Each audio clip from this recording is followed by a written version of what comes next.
생활 속 법률 히어로 이승우 변호사의 사건 파일.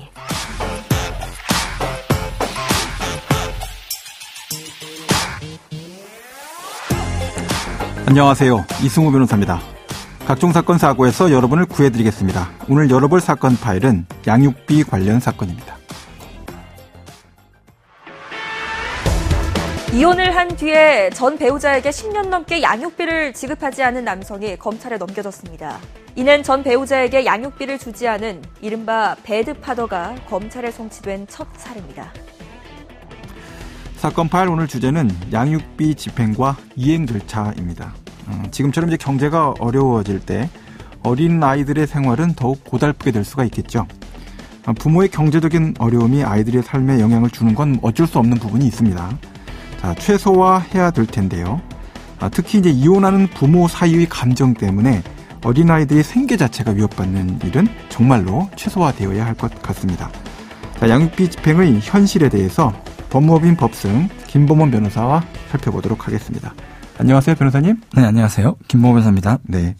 자, 오늘 주제가 이제 양육비에 관련된 내용인데요. 양육비를 두고 이제 일어나는 분쟁 계속 끊어지지 않고 발생하고 있죠? 네, 그렇습니다. 네. 얼마 전 이혼 후 전 배우자에게 양육비 1억 2천여만 원을 10년 넘게 지급하지 않은 남성이 양육비 이행 확보 및 지원에 관한 법률, 줄여서 양육비 이행법이라고 하는데요. 예. 이 법률 위반 혐의로 최초로 검찰에 송치되었다는 기사가 있었습니다. 예.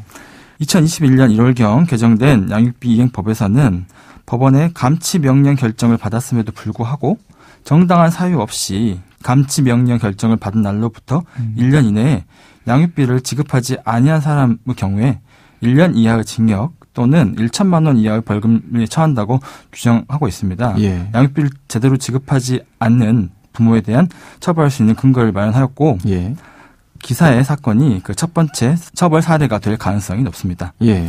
현재 양육비 집행과 관련된 절차와 이와 관련된 문제점을 확인해 보도록 하겠습니다. 예. 이제 많은 청취자분들께서 이제 양육비라는 단어는 많이 들어보셨을 텐데요. 하지만 이제 그 정확한 의미가 어떤 것인지에 대해서는 또 이제 모르시는 분들도 있을 수 있고요. 그 부분 좀 정리해서 설명을 좀 부탁드립니다. 네.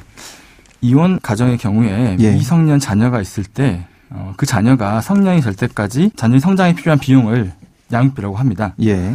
부부가 이혼을 했을 때 가장 중요한 것은 이혼 가정의 미성년 자녀가 예. 제대로 성장할 수 있게 하는 것이기 때문에 예. 민법은 부부가 이혼할 경우에 자녀의 양육 비용을 누가 어떻게 부담할지를 반드시 정하도록 규정하고 있습니다. 예. 가정법원이 사실은 이제 부부의 이혼에는 큰 관심이 없잖아요. 네. 이혼하시면 된다 하면서 양육비 애들 어떻게 키울 거예요? 이거만 우린 관심 있다. 이게 노골적으로 아예 말하시는 분들이 많죠? 네, 그렇습니다. 네네. 미성년 자녀가 있다면 협의 이혼을 하는 경우에도 양육비 부담 조서를 작성하도록 규정하고 있고 예. 재판상 이용의 경우에도 양육비 지급과 관련된 내용이 반드시 포함되도록 판결문이 작성됩니다. 예.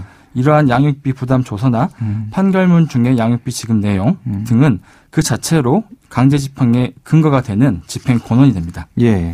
만약 비양육자가 양육비를 제대로 지급하지 않는다면 민사집행법에 따라 그 재산, 환가 등을 통해서 양육비를 받을 수는 있습니다. 예. 그러나 민사집행법에 따라 강제 집행을 할 경우에 시간이 너무 오래 걸릴 수 있어서 당장 아이의 양육에 비용이 필요한 상황에서는 제대로 된 해결책이 되지 못한다는 문제점이 있습니다. 예.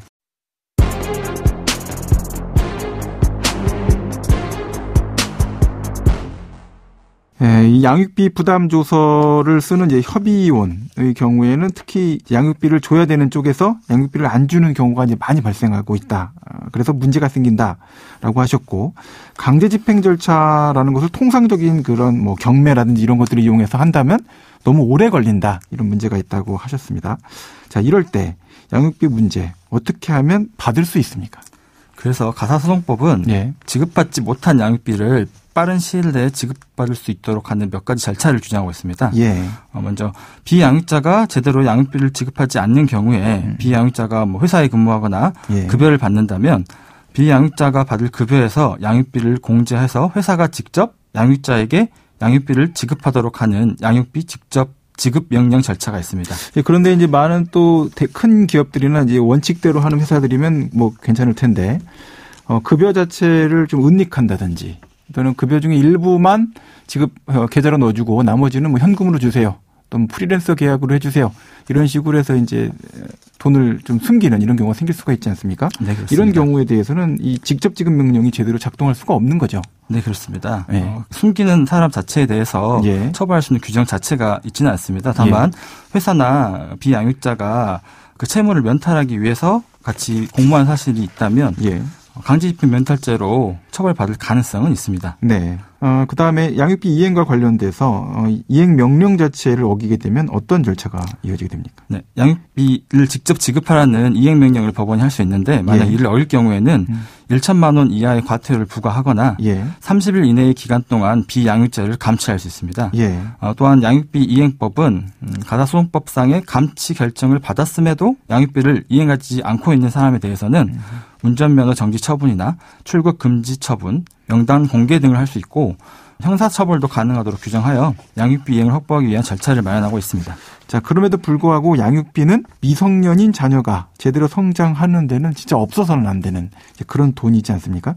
자, 법적으로 제도적으로 뭐 이 정도 말고도 더 좀 지원이 필요할 것 같은데요. 다른 지원 제도가 있습니까? 네, 양육비 이행법은 양육비 집행이 어려운 사정이 있는 양육비들의 법적 지원을 위해서 양육비 이행 관리원을 설치하도록 규정하고 있고 현재 양육비 이행 관리원이 운영되고 있습니다. 네. 양육비 이행 관리원은 양육비와 관련된 상담, 양육비 이행 촉진을 위한 비양육 부모와 미성년 자녀의 면접 교섭 지원 등의 업무를 합니다. 예. 특히 긴급히 양육비가 필요함에도 양육비를 지급받지 못하고 있는 경우 지급 요건에 해당된다면 9개월이라는 기간 동안 월 20만 원의 양육비를 지원하고 있습니다. 그러면 오늘 사건에 담긴 법적 포인트를 한 줄로 정리하고 실제 법적 대응과 자문 이어가 보도록 하겠습니다.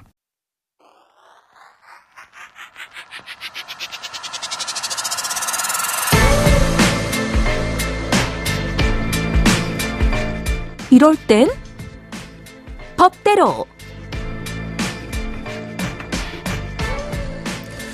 양육비를 지급하지 않아서 이행 명령을 법원으로부터 받고 또 이어지는 집행 절차를 시행하면 일시적으로 양육비의 이행이 이루어질 수가 있습니다.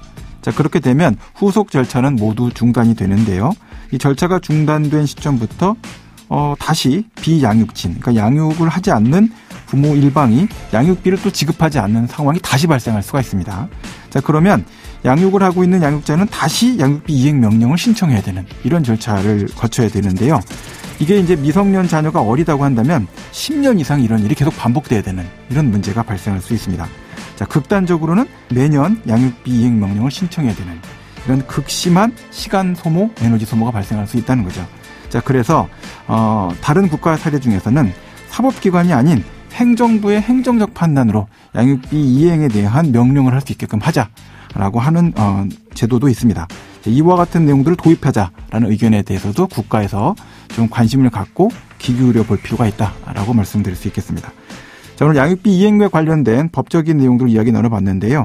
집행과 관련된 내용 중에 좀 중요한 부분 몇 가지만 좀 짚어주시죠. 양육비는 자녀 양육을 위한 필수적인 비용이므로 긴급하게 필요한 경우가 많습니다. 그러나 일반적인 강제 집행 절차는 오랜 시간이 필요해서 양육비 집행에 효과적이지 않기 때문에 이를 보완하기 위해서 가사소송법과 양육비 이행법은 여러 절차를 규정하고 있습니다. 예.